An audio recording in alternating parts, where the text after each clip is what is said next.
नमस्कार, मैं हूँ मयूरिका और मेरे साथ आप देख रहे हैं वीएनएम टीवी। गुजरात का वडोदरा शहर जिसकी बातें हम अक्सर ही कहा किया करते हैं। महाराजा साजीराव गायकवाड़ का ये शहर वो सालों पहले महाराजा साजीराव गायकवाड़ ने कुछ इस तरह बनाया था कि लोगों को दिक्कतें ना हो, लेकिन अब वडोदरा महानगर पालिका हस्तक है सारी चीजें और बहुत सारी परेशानियों से वडोदरा के लोग जूझते रहते हैं। खासकर जब मानसून आता है तो वडोदरा के लोग काफी परेशान हो जाते हैं। जब भी बारिश होती है वडोदरा के लोगों की दिलों की धड़कन बढ़ जाती है कि कहीं इस बार तो वाटर लॉगिंग नहीं होगा। जैसे ही थोड़ी सी तेज बारिश हो जाती है वडोदरा के लोग ऐसा सोचते हैं कि चलो फटाफट घर पहुंच जाओ, पता नहीं आप कहां पर अटक जाओ। वडोदरा में वाटर लॉगिंग एक बहुत बड़ा इशू है कि जैसे ही बारिश होती है 1 या 2 इंच बारिश में ही वडोदरा शहर पानी में डूब जाता है। 1 से 2 इंच पानी भर जाता है जो वडोदरा शहर के लोगों को परेशान करता है। हो सकता है आधे घंटे बाद या कई कई जगह पर एक आध दिन बाद पानी उतर जाता है, लेकिन जो वो वाटर लॉगिंग होता है उसकी वजह क्या है? साथ ही जैसे ही बारिश होती है और बिना बारिश के भी वडोदरा में एक और बड़ी समस्या है, बार-बार गड्ढे पड़ जाना। જેને વડોદરામાં આપણે ભૂવા કહીએ છીએ કે બાર-બાર વડોદરા में जगह-जगह गड्ढे पड़ जाते हैं, उसमें वाहन फंस जाते हैं, दुर्घटनाएं होती हैं। क्यों होता है ये सब? क्या वजह है? उस पर आज बात करेंगे और दो खास एक्सपर्ट मेरे साथ इस चर्चा में शामिल हो रहे हैं कि आखिरकार वडोदरा में ये सारी परेशानियों की वजह क्या है। मेरे साथ गुजरात इकोलॉजी सोसाइटी के जयेंद्र लखमापुरकर सर है जो एक्टिंग डायरेक्टर है। सर, बहुत बहुत स्वागत है वीएनएम टीवी पर आपका। धन्यवाद धन्यवाद। और मेरे साथ डॉक्टर दीपा गवली हैं जो गुजरात इकोलॉजी सोसाइटी की सेक्रेटरी है। मैम, आपका भी बहुत बहुत स्वागत है। जयेंद्र सर से शुरुआत करेंगे। सर, वडोदरा शहर को मॉनसून के साथ लेन देन नहीं है ऐसा कहा जाता है। जैसे ही वडोदरा शहर में बारिश होती है लोग बहुत परेशान हो जाते हैं। वाटर लॉगिंग एक बहुत बड़ी समस्या। क्यों इतना ज्यादा वाटर लॉगिंग वडोदरा शहर में होने लगा है? सालों से होता है, लेकिन अब तो थोड़ी सी बारिश में आधा घंटा बारिश हुई कि वडोदरा शहर पानी में डूबा हुआ नजर आता है। क्या वजह मानते हैं आप इसकी? इसकी कुछ 2-3 वजह है। जैसे वडोदरा शहर बहुत एक फ्लैट टेरेन पर बसा हुआ है, उसमें जी। नेचुरल स्लोप बहुत कम है, काफी जेंटली स्लोपिंग या फिर ऑलमोस्ट हॉरिजॉन्टल है, तो वो उसके चलते जो उसका नेचुरल ड्रेनेज कैपेसिटी वो कम है।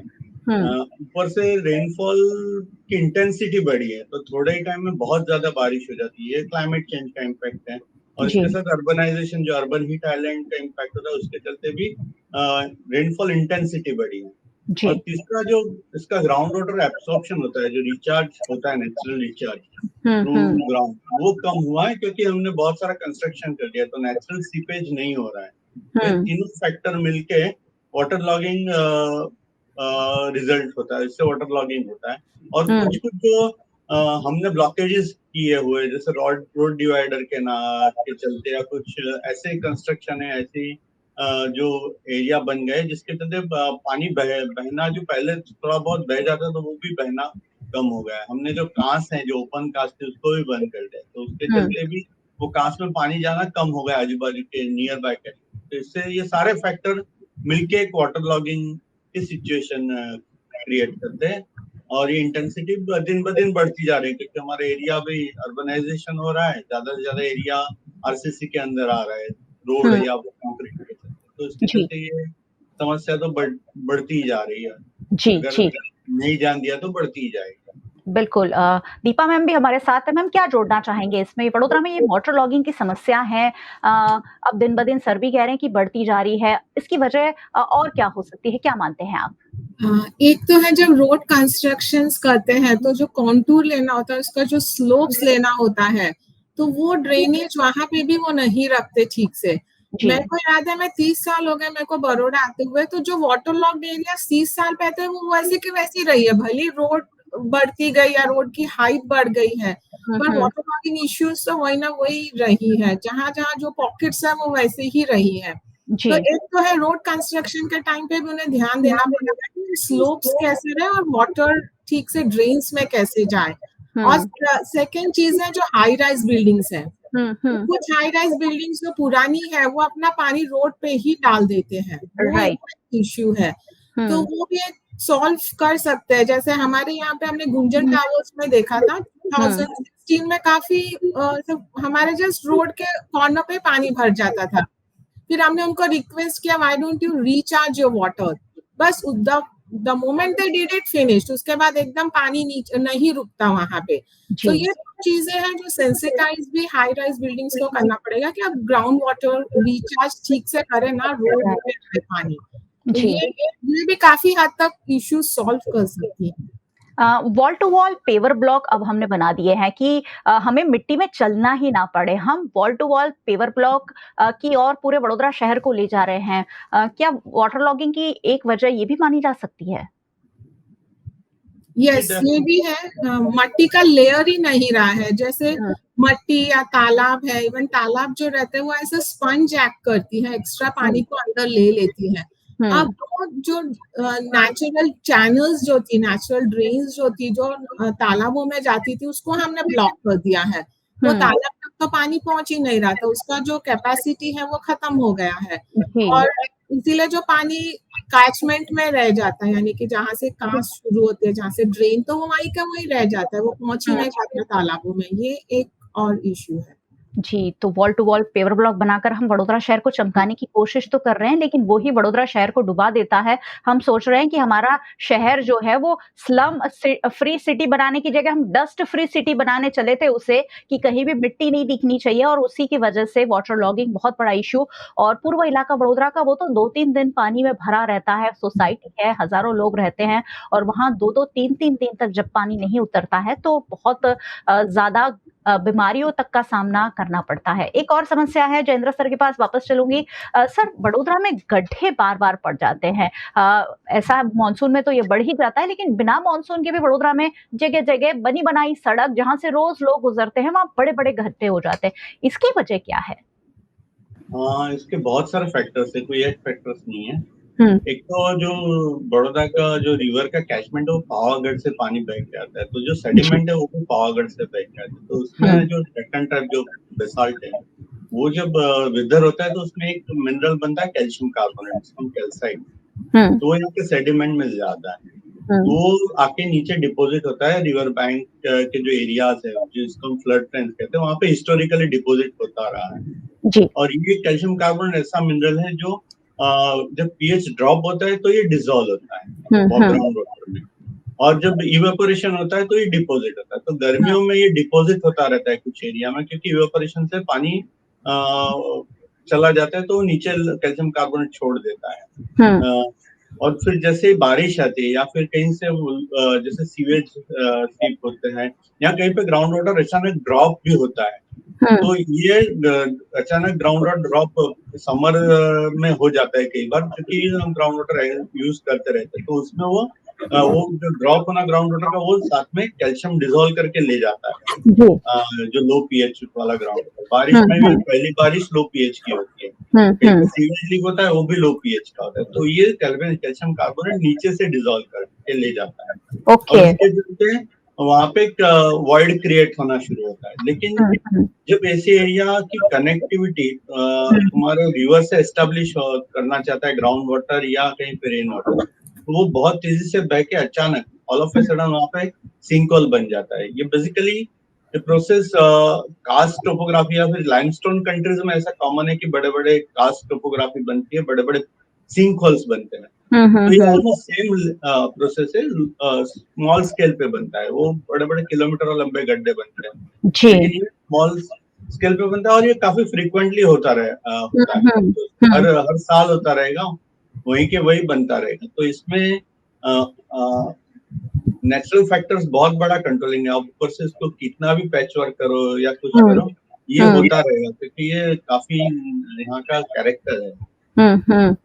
तो हम वडोदरा महानगर पालिका को इसका जिम्मेदार ठहराते हैं, सड़क बनाने वाले कॉन्ट्रैक्टर को ठहराते हैं, लेकिन इसके पीछे साइंटिफिक रीजन भी है। दीपा मैम, ये जो गड्ढे पड़ने की समस्या है इससे कैसे सुलझाया जा सकता है? अगर वहाँ कुछ आपने जिस तरह टेक्निकल बातें बताई वो सारी चीजें हो रही हैं, इसे रोका कैसे जा सकेगा? जैसे जयेंद्र ने बोला है, उसका एक रिवर के साथ कनेक्शंस है, तो जिस रोड्स पे हो रही है हमें वो ड्रेनेज स्टडी करना पड़ेगा और प्रॉपर चैनल, पानी का जो है जाने का रास्ता, उसको वापस से रेस्टोर करना पड़ेगा, नहीं तो ये गड्ढे तो होते ही रहेंगे। सो मे बी वो स्टडी साइंटिफिक स्टडी करके और उसका एक प्रॉपर जो हम कहते हैं चैनल बनाना पड़ेगा, जो रास्ता पहले था वो वापस नदी को या फिर वो स्ट्रीम को देना पड़ेगा। उसमें अगर हम रोड कोशिश करें तो हमेशा वो कोलैप्स ही करेगा। अब मैं बोलूंगी डांडिया बाजार से मुजमोड़ा का जो रास्ता है, तो पिछले 1 साल से मेरा काफी फ्रीक्वेंसी है उस रोड में, हमेशा हर 2 महीने में तो उसमें कोलैप्स हो ही रहा है। राइट। तो अगर हम पुराने मैप देखे, कहीं ना कहीं वहां पे स्ट्रीम थी या फिर एक कांस जाती थी, तो उसके ऊपर ही अगर हम ट्राई कर रहे हैं रोड बनाने का, तो वो नहीं, वो कोलैप्स ही करेगा। जी। तो एक बार प्रॉपर स्टडी के साथ, प्रॉपर अलाइनमेंट के साथ काम हो, एक बार basically scientific study, geological study करना बहुत जरूरी है और वो हाइड्रोजियोलॉजी का एस्पेक्ट जानना बहुत जरूरी है। देन उसको इम्प्लीमेंट करते हुए रोड्स बनाए तो कोई इश्यूज नहीं रहेंगे। जी, तो एनवायरनमेंट के साथ और साथ ही टेक्निकल स्टडी के साथ ही अगर सड़क बनाई जाए तो ये सारी दिक्कतों को सॉल्व किया जा सकता है। जयेंद्र सर, एक और बात ज़रूर आजकल वडोदरा शहर में बहुत चर्चा में है कि वडोदरा में इस बार बाढ़ आएगी कि नहीं, तो विश्वामित्री की कैपेसिटी हमने बढ़ाने की कोशिश की है। क्या आप मानते हैं कि इससे वडोदरा शहर को फायदा होने जा रहा है? जी, एज फार एज बाढ़ की बात है, क्योंकि बाढ़ जो आती है वो ऊपर कैचमेंट में हैवी रेनफॉल से फिर पानी रिवर में बढ़ता है, और जब रिवर अपना पानी अपना रिवर का बैंक क्रॉस करके आजू बाजू इलाके में जाता है तो उसको बाढ़ कहते हैं टेक्निकली। ठीक है, तो हाँ, जब रिवर का आपने क्रॉस सेक्शन थोड़ा बड़ा कर दिया है, यहाँ पे जो एक्सेसिव सिल्टेशन था वो रिमूव कर दिया, तो उसके ये चांसेस है कि बाढ़ पहले जिस बारिश में आ जाती थी उससे थोड़ी फ्रीक्वेंसी कम हो जाएगी। अगर बाढ़ आई तो भी सीवियरिटी उतनी नहीं होगी। लेकिन बाढ़ की एक वजह ये भी है कि हम लोग ने रिवर के फ्लड प्लेन में जाके ही अपना जो एक्टिव फ्लड प्लेन में यहाँ पे घर बसाए, तो वो तो वल्नरेबिलिटी उनकी थोड़ी बहुत तो रहेगी, क्योंकि आपको फ्लड प्लेन, रिवर के फ्लड प्लेन खाली करने पड़ेंगे। फ्लड प्लेन का ही मतलब है जब फ्लड आता है तो उसमें पानी भर जाता है, तो वैसे फ्लड प्लेन को थोड़ा सा ओपन रखना पड़ेगा। तो जो अगर थोड़ी भी बाढ़ आती है तो वो डैमेज कम। जी बिल्कुल, फायदा होगा, ये थोड़ा बहुत तो फायदा होगा ही। जी, तो थोड़ा बहुत तो फायदा जरूर होगा ही, क्योंकि काफी मेहनत हुई है पिछले कई महीनों से, लेकिन उसके साथ ही किनारों पर इरोजन हो रहा है। मैम, इकोसिस्टम को भी नुकसान पहुंच रहा है, क्योंकि जो हमने इरोजन किया है उसकी वजह से काफी जमीन खुली हो गई है और जमीन में पानी के साथ बह भी रही है। क्या इसे नॉर्मल माना जा सकता है, या विश्वामित्री नदी को हमने हमारे लिए उसके इकोसिस्टम को डिस्टर्ब किया है? डिस्टर्ब तो नहीं मैं कहूंगी, क्योंकि पहले ऑलरेडी उसमें हमने इतना सारा मलबा डाल रखा था, तो उसको निकालना तो बहुत जरूरी था। आप सोचिए उसका जो चौड़ाई था, इतने सालों तक सॉलिड वेस्ट मैनेजमेंट इम्प्लीमेंटेशन ठीक से हुआ ही नहीं है, और उसके चलते सर बैंक्स पे ही कचरा डालते थे। इनफैक्ट जो भी देख सकते, जब मलबा निकला था तो काफी सीमेंट या पुराने घरों के मलबे जो लोगों ने डाल दिए थे, तो इट्स बेसिकली रिवाइविंग। और जब हम रेस्टोरेशन करते हैं तो थोड़ा इनिशियली दिक्कतें आएंगी ही, बिकॉज हमने स्क्रैप कर दिया है कुछ चीजों को। तो नदी का जो एक एडप्शन था, उसने एडप्ट कर लिया था कि ठीक है ये मलबा है, पानी ऐसे सीप हो रहा है, जा रहा है, पर हमने जब उसको खोलने की कोशिश की है तो यस थोड़ा सा उसमें रहेगा, पर कई जगह पे तो वेजिटेशन भी आ गया है। हमने स्टडी भी शुरू करवा दी है, तो छोटे छोटे घास जहाँ उन्होंने रेस्टोर किया, ठीक है, पर पहली तो बारिश हुई थी, जो ड्रिजली वाली बारिश थी, हेवी नहीं थी, तो उसमें ऑटोमेटिकली अपना वेजिटेशन आ ही रहा है। सो आने में एटलीस्ट 2-3 महीने तो लगेंगे ही। तो अगर बारिश नॉर्मल रही, हाई वेलोसिटी वाली नहीं रही, तो वो पनप जाएगा, वापस आ ही जाएगा। जी, तो मेरे को लगता है इकोसिस्टम इनिशियली थोड़ा सा करेगा, but it will revert back. पूरा रिपराइन वेजिटेशन, हम यहाँ पे रिपराइन वेजिटेशन की बात करेंगे, जो पहले गांडा बावड़ था, अब गांडा बावड़ को तो रिमूव कर दिया है, उसकी जगह जो नेचुरल वेजिटेशन आएगा तो वो ज्यादा लेगा, और वो अच्छा मैं भी नेक्स्ट ईयर तक काफी उसका अच्छा हो जाएगा, इकोसिस्टम वापस से रिवाइव कर जाएगा। जी, तो इकोसिस्टम भले ही फिलहाल थोड़ा डिस्टर्ब हुआ है, लेकिन नदी भी अपनी जगह बनाएगी। नदी भी हमने उसके साथ जो किया है उस पर रिएक्ट करेगी और अपना खुद का नेचुरल फिर से क्रिएट करने की कोशिश भी करेंगी। मैम, बड़ोदरा शहर के लोग काफ़ी डर रहे हैं फिलहाल, जैसे विश्वामित्री ऊपरी इलाकों में बारिश हो ही रही है। 1-2 दिन से भले ही थोड़ा स्टेबल है, लेकिन जैसे ही आजवा और विश्वामित्री बढ़ती है, लोग थोड़े परेशान हो ही जाते हैं। तो उन्हें क्या हम आश्वस्त कर सकते हैं कि बहुत ज़्यादा डरने की ज़रूरत नहीं है?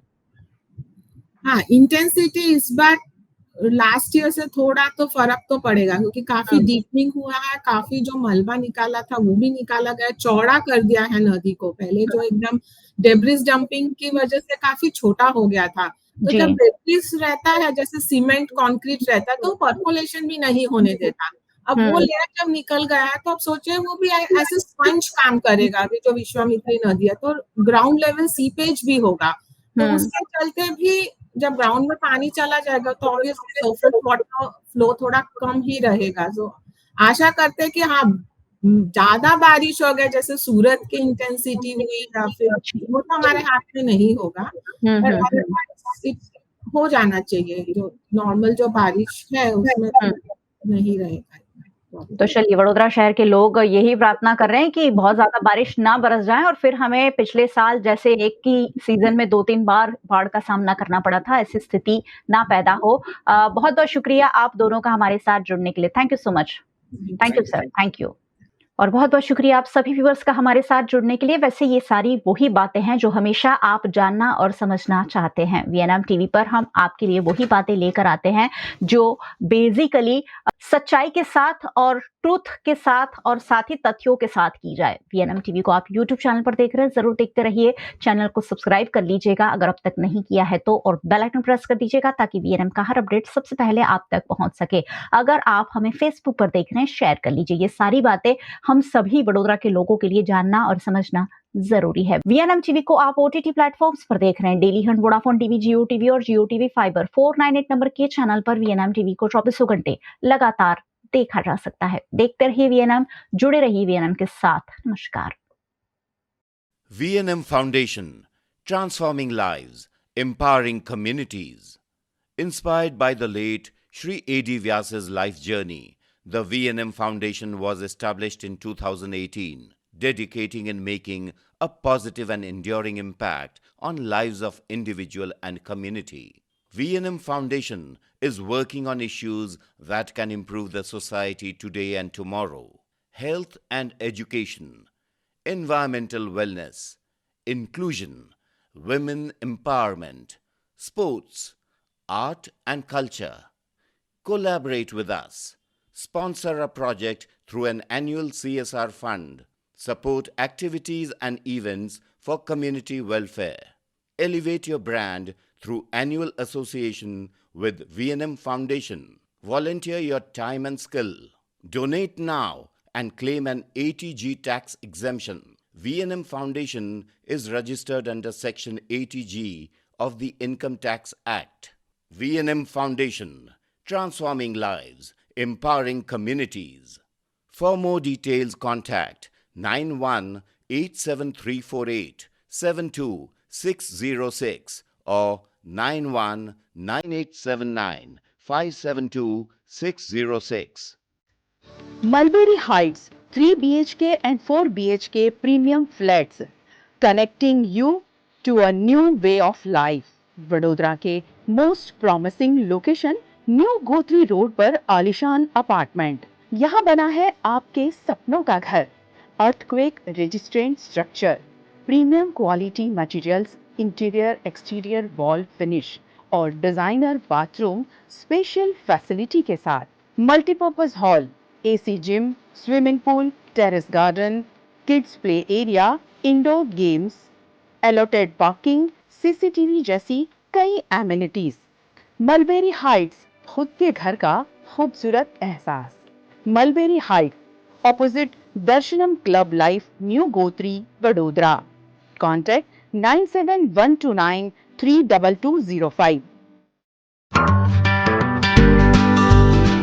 होटल तारासंस, महाराजा सयाजीराव की नगरी में आधुनिकता को संजोती एक ऐसी भव्य होटल जो आपको कराती है कभी ना भुला पाने वाला एहसास। ताराज किचन के डाइनिंग में आपको मिलता है अलग अलग क्यूजिन्स का delicious pure veg taste. Tara's country cafe में फ्रेंड्स और फैमिली के साथ बिताए पल आपको करते हैं तरोताजा।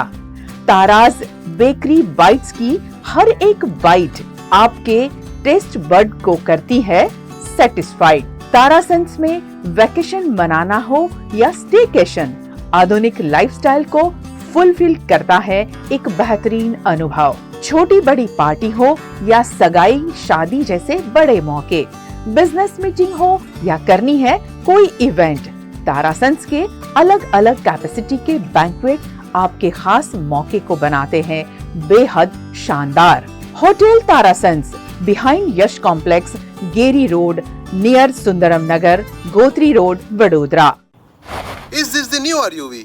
Yes, it's the BG RUV 350. First time in India. With 16-inch alloy wheels, a hyperdrive motor for tough roads, and all-metal sturdy body, BG Electric presents India's first RUV.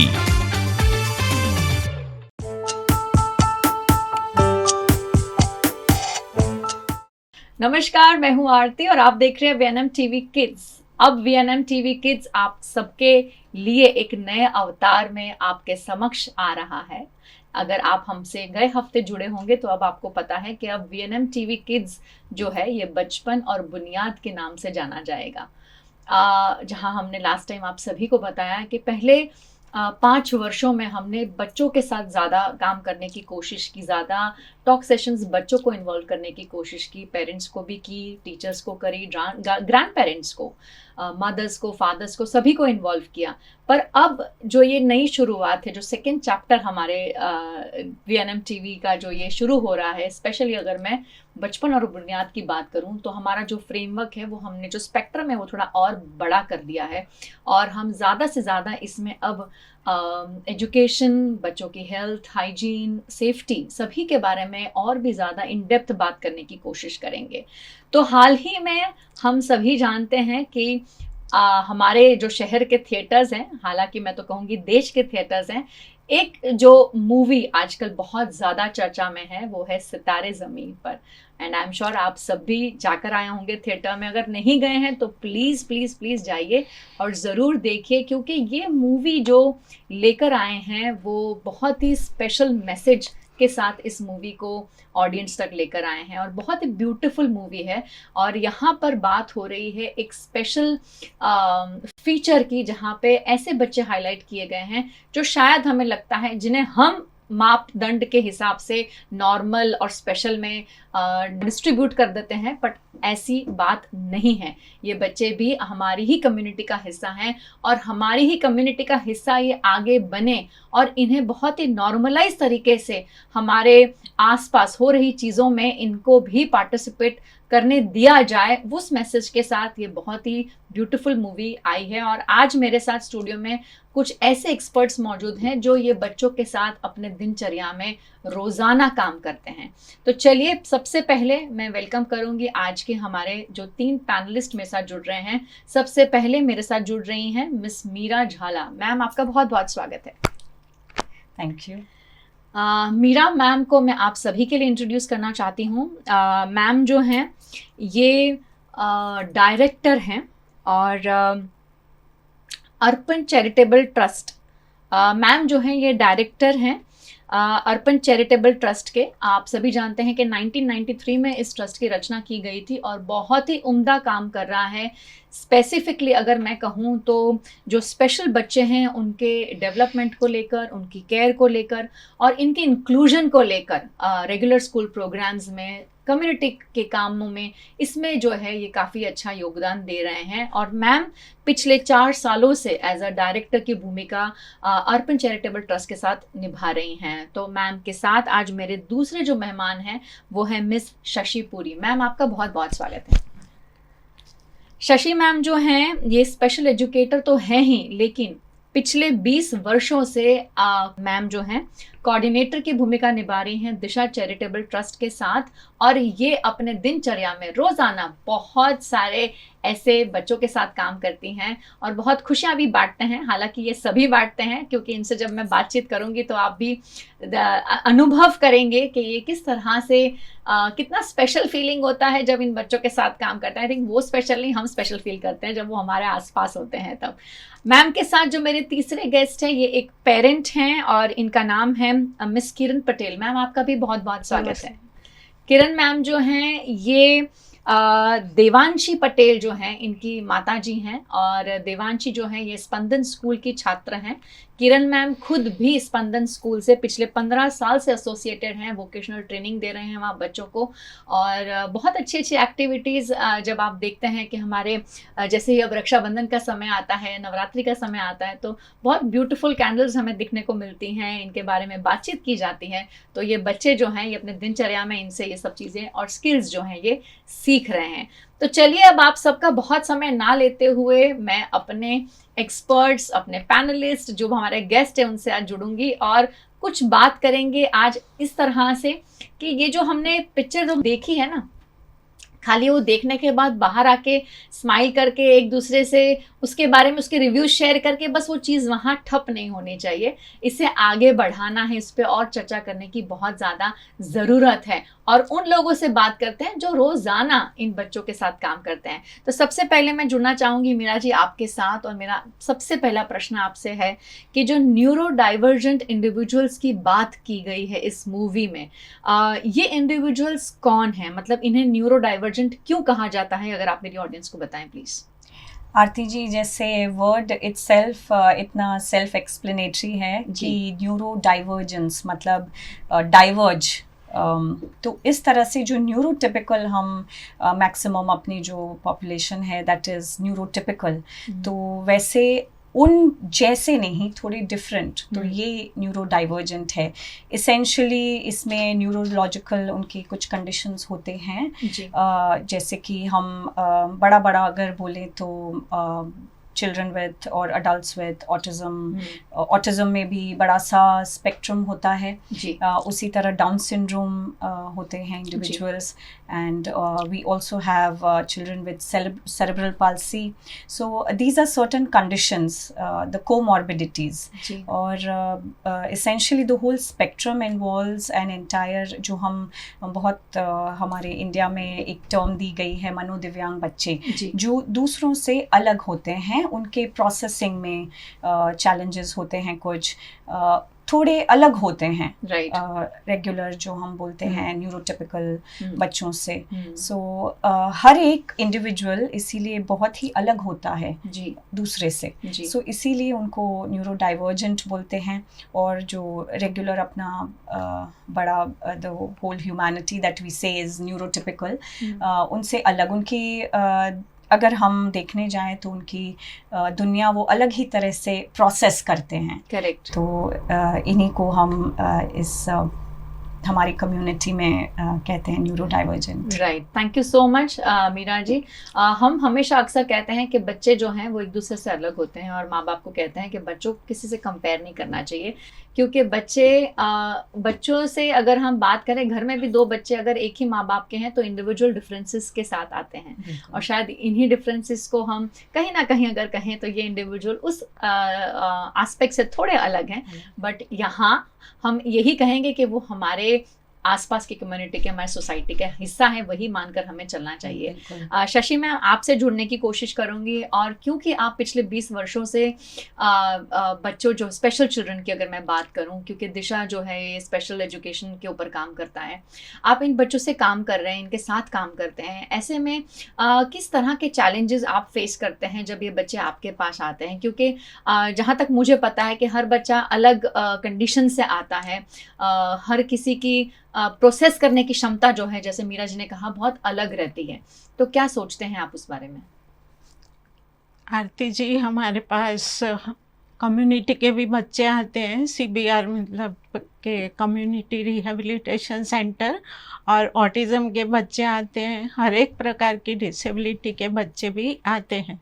हर एक बच्चे की नीड अलग अलग होती है, उसके अकॉर्डिंग हमें school में भी बहुत सारे चेंजेस लाने पड़ते हैं। हमारा स्कूल भी इसी तरह से डिज़ाइन हुआ है और मेनली हमने तो हर एक फैसिलिटी बच्चों के लिए अवेलेबल है। जैसे ऑटिज़म है तो उनके लिए अलग फैसिलिटीज़ हैं, उनको सिखाने के तरीके भी अलग होते हैं, और CBR के बच्चे हैं उनको सिखाने के तरीके अलग होते हैं।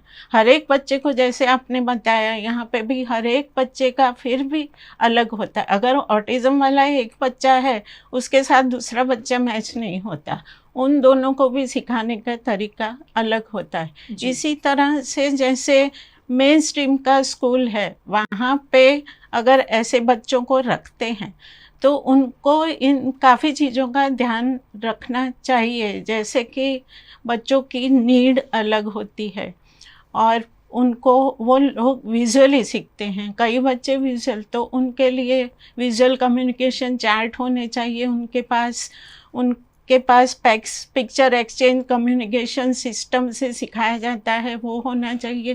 क्लास में उनकी अरेंजमेंट अलग से, सीटिंग अरेंजमेंट अलग से होनी चाहिए।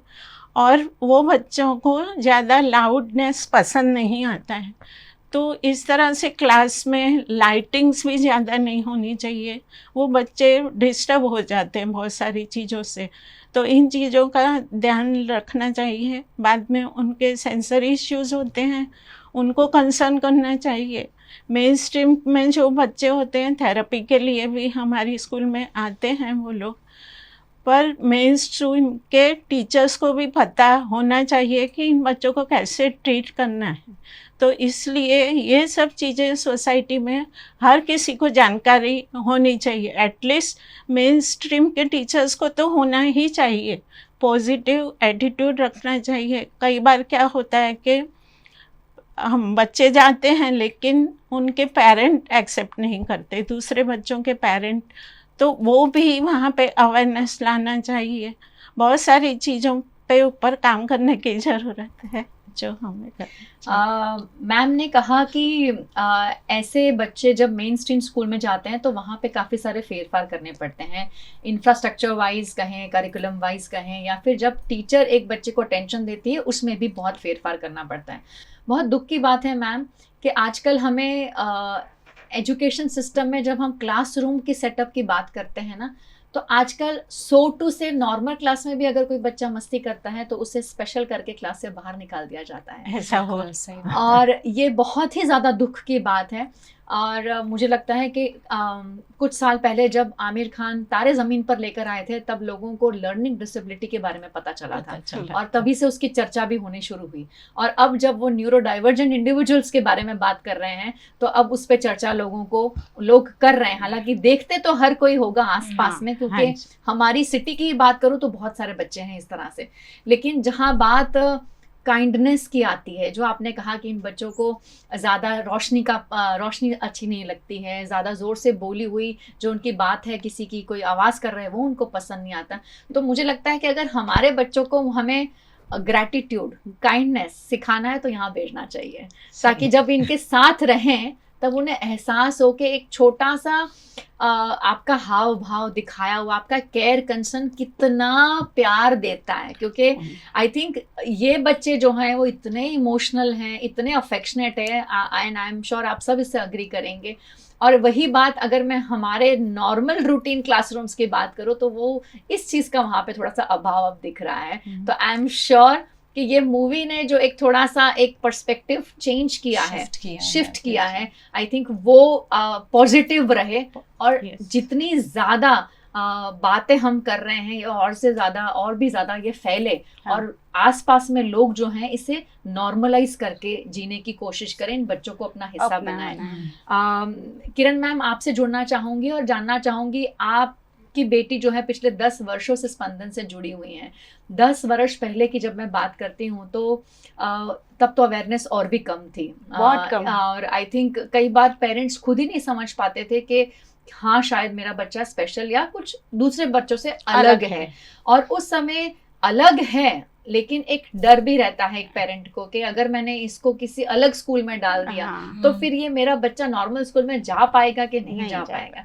तो ऐसे सब जब दिमाग में सारी चीजें चलती होती हैं, तो आज से 10 वर्ष पहले आपका जो घर से ट्रांजिशन स्पंदन का था, ये जर्नी आपके लिए कैसी रही?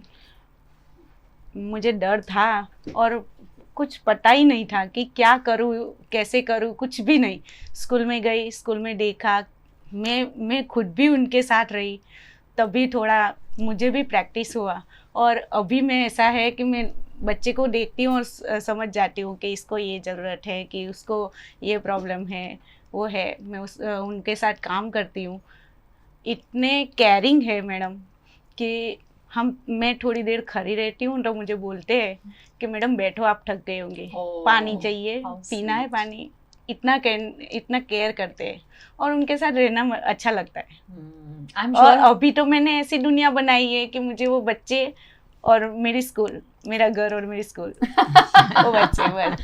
मुझे कई बार एहसास होता है किरण जी के कई बार पेरेंट्स आजकल ना परेशान हो जाते हैं एक बच्चे से ही, क्योंकि जब आप अगर देखो बाहर कहीं जाते हैं तो कहते हैं मेरा बच्चा मेरी बात नहीं सुनता है, इतनी जिद करता है, ये करता है, वो करता है। मुझे लगता है उनको यहाँ ले आना चाहिए। नहीं, एक स्टूडेंट है हमारी जी, जो स्कूल पे उसको आना ही है जी। तो अभी कुछ इमरजेंसी हो गया, पेरेंट्स को नहीं आ सकते, तो वो मुझे फोन पे बात करवाती है, मैडम आप बोलो कि आज छुट्टी है, ऐसा कुछ भी बोलो तो वो नहीं आएगी। ऐसे 3-4 लड़के लड़कियां हैं जिसको हमको फोन पे बोलना पड़ता है कि आप ये है तो आप तू ना आइस।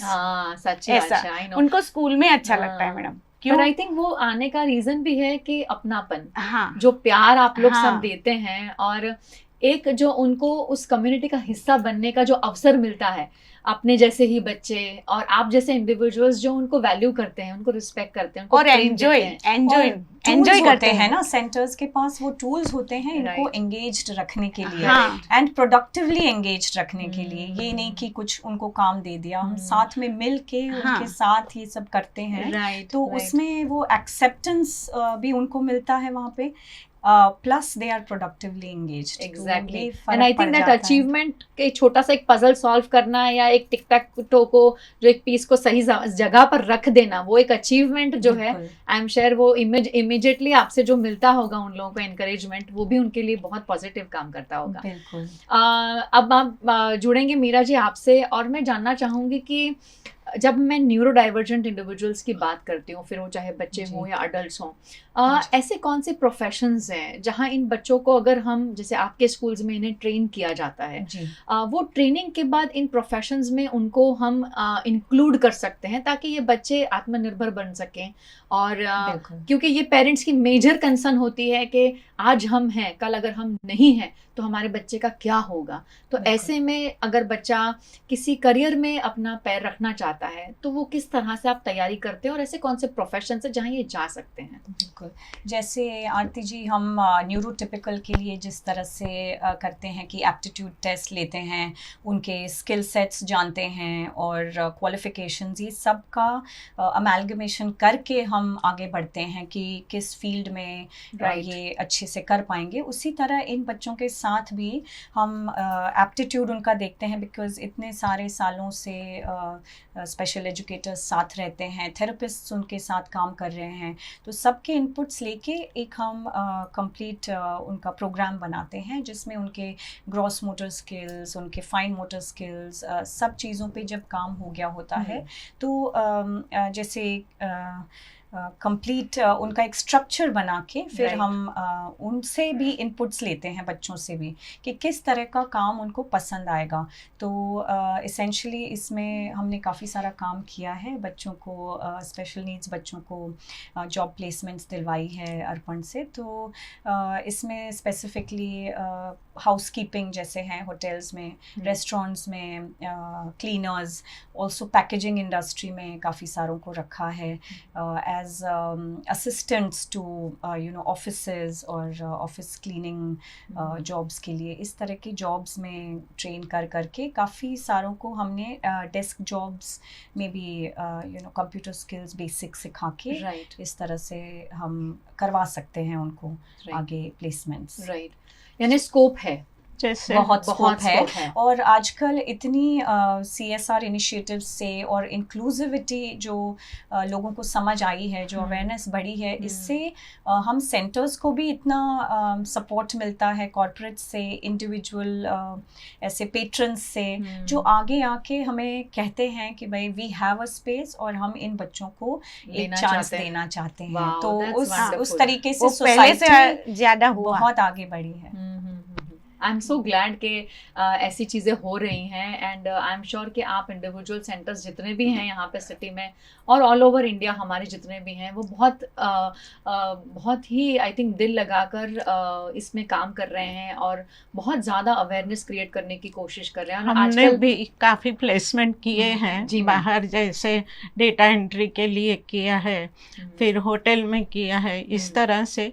लेकिन जो बच्चों को बिहेवियर इश्यूज नहीं है वो तो बाहर जाके काम कर सकते हैं, लेकिन जिनको ज़्यादा मॉडरेट में आते हैं जो बच्चे, वो फिर हमारे स्कूल में ही जिनके पास कोई स्किल है उनकी वो स्किल डेवलप करके, जैसे ज्वेलरी मेकिंग है, जैसे स्टिचिंग है, एम्ब्रॉयडरी है, आर्ट एंड क्राफ्ट है, पेपर बैग मेकिंग, दिया मेकिंग, बहुत सारे ऐसे छोटे छोटे काम हैंडीक्राफ्ट जो हम करवाते हैं बच्चों से, और उसके एग्जीबिशन वगैरह भी करते हैं। बच्चों को स्टाइफंड भी दिया जाता है स्कूल से, ताकि उनको पता चले कि हम भी कुछ कर रहे हैं। एम्पावरिंग जैसे एसेंशियली एम्पावरिंग, यानी उनको भी ऐसा लगे कि मैं जॉब करता हूँ, ऐसा लगता है उनको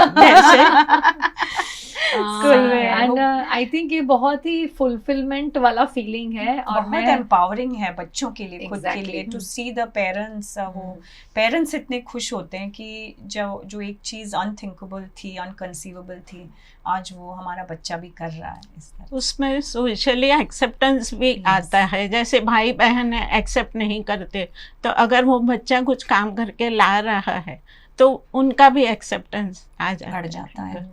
वेरी ट्रू। आई थिंक वो वैल्यू ऐड करता है कि ये भी हमारी फैमिली का हिस्सा है और ये भी कुछ कर सकते हैं, क्योंकि स्टार्टिंग से आई एम श्योर उनको ये रियलाइज करवाया जाता है कि आप किसी चीज़ के लायक नहीं हैं। तो आई थिंक वो जो एक वैल्यू खुद की है कि भाई मैं एग्जिस्ट कर रहा हूँ और मैं कुछ कर सकता हूँ या कर सकती हूँ, वो बहुत बड़ी बात है। और वही काम ये सारे सेंटर्स मिलकर जो बच्चों को ट्रेन करवाते हैं, उनकी स्किल्स पे काम करते हैं, वो बहुत ही उम्दा काम करते हैं। मैं आप सभी ऑडियंस को कहना चाहती हूँ कि ये जितनी भी स्कूल्स हैं, इनमें हमेशा रक्षाबंधन पर, नवरात्रि पर बहुत ब्यूटीफुल एग्जीबिशंस लगते हैं, बच्चे बहुत ही अच्छा काम करते हैं। और ये वो बच्चे हैं जो इतनी सफाई से काम करते हैं, मतलब अगर आप किसी आर्ट वर्क को देखेंगे, चाहे वो ज्वेलरी हो, कैंडल हो, बहुत ही साफ काम होता है। आप पहचान ही नहीं पाएंगे कि ये अच्छा ये किसी और ने किया है, जिसको आप कहते हैं कि स्पेशल है। बहुत ही उम्दा काम होते हैं। तो प्लीज़ समय निकाल कर जब भी एग्जीबिशंस आते हैं जाइए, जैसे भी आप जितना भी कंट्रीब्यूट कर सकते हैं करिए, क्योंकि ये जो एक चीज का एक ट्रांजैक्शन है ना कि मेरी चीज बिकी और मुझे 20 रुपए मिले, आई थिंक वो 20 रुपए भी है ना उनके लिए बहुत खुशी की इतनी खुशी देते हैं। शायद जो हमें 2 लाख में मिलती है उनको 20 में मिलती होगी, है ना। किरण जी, आपसे जुड़ना चाहूंगी और जानना चाहूंगी कि आप खुद भी एज अ टीचर जो है वोकेशनल ट्रेनिंग बच्चों को दे रही हैं, आपके हिसाब से जब आप बच्चों को सिखाती हैं तो एक सीखने के पर्सपेक्टिव से आमतौर पे कहा जाता है कि इन बच्चों को तकलीफ है, ये बच्चे चीज़ों को समझते नहीं हैं। आपने क्या ऐसा कुछ फेस किया पिछले 15 सालों में? उनकी स्किल अलग अलग होती है, तो हम लोग उसको ऐसे डिवाइड करते हैं, जैसे कि जो थोड़ा कम उनको लगता है तो उनको थोड़ा कम वाला सोचने का काम देते हैं। करेक्ट। जो अच्छा करता है उनको फिर उसके बाद उसके साथ रखते हैं हम बच्चे को, तो वो देखता है, फिर उनको क्या होता है कि ये कर रहा है मुझे भी आएगा, तो ऐसे करके सब करते हैं। सीखने की उनकी वो होती है कि मैं सीखूंगा और मैं करूंगा मैडम सर, और काफी सारा वो लोग ही एक दूसरे को सिखाते हैं। हाँ। इतनी सुंदर कम्युनिटी है, there is so much sharing that happens कि हम देख के उनसे सीखते हैं इतने अच्छे तरीके से। ऐसा नहीं कि वो मेरे से ज्यादा सीख जाएगा, ऐसा उनका सोचना नहीं है, वो सिखाते हैं उनको। That's so nice. I think ये सबसे ब्यूटीफुल फीलिंग है, क्योंकि आजकल कंपटीशन इतना है कि लोगों को लगता है कि अगर किसी बाजू वाले को पता चल गया मैं क्या कर रहा हूँ तो वो नहीं है, वो इनमें बिल्कुल है, ये बच्चे में नहीं है वो। राइट। तो जहाँ तक आप सबकी बातें सुनी, मुझे लगता है कि बच्चों में बदलाव लाने की जरूरत नहीं, हमारी सोच में बदलाव लाने की जरूरत है। अगर हम वो थोड़ा सा बदलाव अपनी सोच में ले आते हैं तो आई थिंक हम हर किसी बच्चे को इंडिविजुअली बहुत ही रिस्पेक्टफुली ट्रीट कर सकते हैं, और हर बच्चा सामान है ये हम उसे भी फील करवा सकते हैं। वो मैसेज जाना चाहिए। बिल्कुल बिल्कुल। मीरा जी, मैं आपसे जुड़ना चाहूँगी जब मैं बात करती हूँ इंक्लूजन की, क्योंकि आई एम श्योर जब आप जैसे इंस्टीट्यूट सब जितने भी हैं वो कहीं ना कहीं ये पूरी कोशिश करते हैं कि ये बच्चा एक नॉर्मल स्कूल का, या ये बच्चा एक नॉर्मल बर्थडे पार्टी का, या ये बच्चा एक नॉर्मल ऑफिस का हिस्सा बने। ये जो जर्नी है ये कितनी चैलेंजिंग है, और आप इसके बारे में ऑडियंस को क्या बताना चाहते हैं, अगर, क्योंकि आप लोग दिनचर्या में इसके साथ जीते हैं, सो क्या आप चैलेंजेस फेस करते हैं जब आपको समझाने की, किसी को कन्विंस करने का एक अवसर दिया जाता है कि नहीं हमारे बच्चे जो हैं ये काम बहुत अच्छे से कर सकते हैं, क्या कहेंगे उस बारे में? आरती जी, हालांकि आजकल तो अवेयरनेस बहुत बढ़ गई है, जी। पर ये कम्युनिटी के बारे में इतना कम लोग जानते हैं कि जब वो हमारे सेंटर्स विजिट करते हैं तब उनकी आंखें खुलती है, और इतना वो अच्छा लोग काम करते खुद हैं। बोलते हैं, वी लेट देम एक्सपीरियंस, हम उनको बोलते हैं आप खुद एक्सपीरियंस करो, और वो आके हमें बोलते हैं कि एक्चुअली तो मैम हम इनसे सीख के जा रहे हैं। तो इस तरह के हमारे बच्चे हैं, तो हम ये कहना चाहेंगे कि कंपैशन है, हाँ ठीक है, दया है, आप आते हैं, दया भी दिखाते हैं, ये सब उसकी जगह बहुत अच्छा है एंड वी रियली अप्रिशिएट। पर इससे आगे एक और स्टेप अभी हमें जाना बाकी है, जहाँ पे हम इनसे ही सीखें कि जब न्यूरोटिपिकल सब आते हैं, बाहर के लोग आते हैं, इन बच्चों से मिलते हैं, तो जिस तरह से एक्सेप्टेंस ये बच्चे देते हैं, ये इंडिविजुअल्स देते हैं, वही तरह का एक्सेप्टेंस अगर हम में एज अ कम्युनिटी हो जाए तो उस दिन we have completely understood them, accepted them and actually included them हर तरीके से। बहुत तो वो एक्सेप्टेंस एक्चुअली मैडम, जी मैम, एक्सेप्टेंस कुछ ज़्यादा होना चाहिए, अवेयरनेस मुझे लगता है कम है, इससे भी ज़्यादा होना चाहिए कई बार, क्योंकि यही बच्चों को कोई पड़ोस के लोग ही ऐसा समझ लेते हैं कि इसको तो बिल्कुल अलग कर देते हैं, फिर माँ बाप भी कट ऑफ हो जाते हैं सोसाइटी से। तो अगर वो कम्युनिटी में है तो अगर कोई जानकार व्यक्ति रहता है तो अवेयरनेस करके उनको भी साथ में लेना चाहिए, घर पे बुलाएं, बच्चों के साथ खेलें, ये सब थोड़ा सोसाइटी को साथ में रख के करना चाहिए। राइट, बहुत सही बात बताई आपने। मैम, आप इसमें क्या ऐड करना चाहेंगे? ऐसा कुछ नहीं हुआ है, पहले से ज़्यादा सब अभी एक्सेप्ट कर रहे हैं, लेकिन अभी थोड़ा ज़्यादा हो तो बच्चे भी बहुत खुश होंगे। आई थिंक ये तो क्योंकि आप एक मदर हैं और मदर साथ टीचर भी हैं, तो आई एम श्योर आप ये रोज जीती हैं, और इसीलिए आपको लगता है कि थोड़ा और अगर एक्सेप्टेंस होता है इसमें तो बहुत फर्क पड़ेगा। मीरा मैम, आप क्या संदेशा देना चाहेंगे हमारी ऑडियंस को, क्योंकि आप इन बच्चों के साथ डेली रूटीन में काम करती हैं? बस मेरा तो आरती जी वही संदेश है, वही मैसेज है सबके लिए कि जैसे मैं यहाँ इस सेंटर से जुड़ी और मैं सीखी कि एक्सेप्टेंस सही मायने में क्या है, जो जैसे कि आपने बताया इंटीग्रेटेड स्कूल्स हो या द लार्जर कम्युनिटी हो, उसमें भी उनको जिस तरह का एक्सेप्टेंस और इंक्लूजन मिलना चाहिए, अभी तक वो लेवल पे हम नहीं पहुँचे हैं। तो हम सबको एक साथ मिल के इनको एक्चुअल एक्सेप्टेंस देना है, जैसे कि आपने बताया बर्थडे पार्टीज़ में इनवाइट करना, तो ये सब पेरेंट्स को ही हमें अपने बच्चों को सिखाना है कि किस तरह से इन बच्चों के साथ इनको हाथ पकड़ के हमें साथ लेके चलना है। तो यही रिक्वेस्ट है सबसे कि बस इनको एक्सेप्टेंस दीजिए। हाँ, पेट्रन्स तो आप बनिए, उनको उसकी भी ज़रूरत है, but except them as our own. सही बात है, बहुत बड़ी बात कही है आपने। शशि मैम, आप इसमें क्या कहना चाहेंगे? जी मैडम, मैं भी बस यही कहना चाहती हूँ, आज की जनरेशन जो है उनको सबको पता होना चाहिए, उनको इन बच्चों के साथ में रह के काम करना सीखना चाहिए, ताकि आगे जाके अगर वो कुछ काम करते हैं, बड़े बड़े काम हो रहे हैं, तो उनमें उनको भी शामिल कर सकते हैं। एटिपिकल बच्चों को उनके साथ रख के वो लोग आगे बढ़ सकते हैं।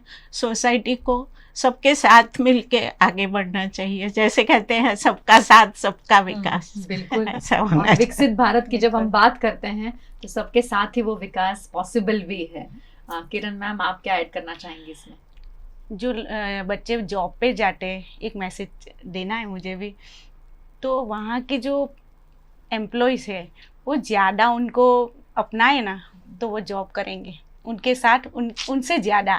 क्योंकि हमारे स्कूल में जो बच्चे करते हैं ना, वो दूसरी जगह पे नहीं, उनको ये काम पूरा करना है, ये ऑर्डर कंप्लीट करना है, वो है उनका फोकस। तो थोड़ा वो लोग अपनाए। हमारे स्कूल में से भी गए हैं जॉब पे, कैफे में गए, सब गए, लेकिन थोड़ा अपनाए तो वो ज़्यादा करेंगे और ज़्यादा आगे हो जाए। हाँ वही। इस मामले में तो हमें लगता है कि जैसे हम हमारे बच्चों को तैयार करते हैं, जो कंपनी उनके लिए तैयार है या एक्सेप्ट करना चाहती है या सोच रखती है कि हम करना चाहते हैं, उस कंपनी को खुद को और अपने एम्प्लॉयज को भी उनके लिए तैयार करना चाहिए। क्योंकि अगर आप वो तैयारी कर लेते हैं तो शायद दोनों मिलकर काम कर सके और आपको पता है कि इनसे कितना एक्सपेक्ट करना है और इनके साथ डील कैसे करना है। अगर आप कुछ करवाना चाहते हैं तो आप किस तरह से उनको कह सकते हैं कि वो आपकी बात सुने। और बच्चे तो बच्चे होते हैं, मुझे लगता है कि हमारे वहाँ आने वाला छोटा बच्चा भी समय लेता है। नहीं, हम उनको इतना देंगे ना तो वो इतना देंगे, ऐसा है। बिल्कुल, वेरी ट्रू, बहुत सही आपने कहा। और मैं एक छोटा सा एग्जांपल यहाँ पे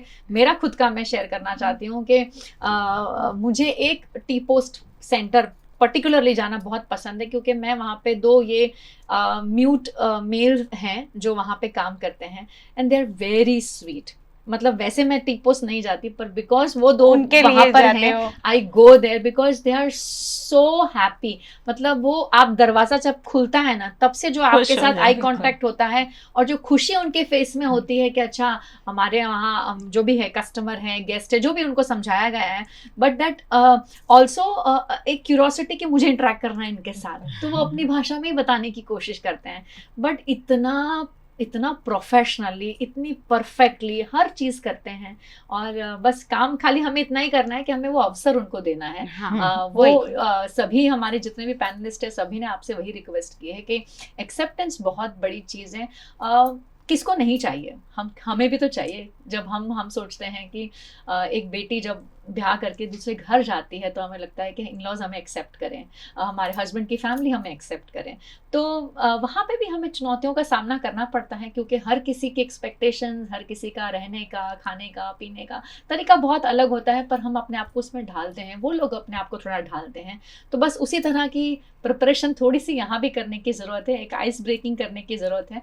और इन बच्चों को उतने ही अगर आप अफेक्शन से इनको वेलकम करेंगे तो ये आपका काम इतना अच्छे से और परफेक्टली करेंगे। और मैं आपको बता रही हूँ, प्लस माइनस से चलाते ही नहीं है, ये एग्जैक्ट काम करते हैं और एग्जैक्ट आपको रिजल्ट देंगे। अगर वो नहीं दिया ना तो वो खुद भी खुश नहीं होते और तब तक उसके पीछे पड़े रहेंगे जब तक वो एग्जैक्ट नहीं आता है। तो ये बहुत ही ब्यूटीफुल कम्युनिटी है, ये हमारी कम्युनिटी है और हमें इन्हें साथ लेके चलना है। बस वही इसके साथ हमें ये मूवी देखने के बाद जो है हमें यही काम करना है कि इस पे काम करना है, इसके बारे में बात करनी है और जहाँ तक जितनी भी अपॉर्चुनिटीज हम इनको इक्वली अपने रूटीन में दे सकते हैं वो देते रहना है, इनके साथ खड़े रहना है, इनका हाथ पकड़ के चलना है। आप तीनों मेहमानों का बहुत बहुत शुक्रिया हमारे साथ जुड़ने के लिए आज और अपना कीमती समय हमें देने के लिए। और अब त्यौहार शुरू होने वाले हैं, यहाँ सभी के वहाँ पर एग्जीबिशंस लगने वाले हैं। मैं तो सबसे पहले भागती हूँ क्योंकि मुझे पता है मैं हमेशा दिशा जाती हूँ, यहाँ पे भी जाऊंगी इस बार, पक्की बात है मीरा। स्पंदन का definitely I will take a opportunity this time. But yes, beautiful होता है शो, प्लीज़ जाइए। अपने ही सिटी में इतनी अच्छी अच्छी चीज़ें हो रही हैं तो उसका लुत्फ भी उठाइए और हम किसी के लिए थोड़ी सी भी मदद कर सकते हैं अगर, तो वो हम करते रहें। और वडोदरा संस्कारी नगरी कहा जाता है, तो बस ये संस्कारों को आगे लेके जाना है और इन सभी बच्चों को अपना हिस्सा बना के चलना है।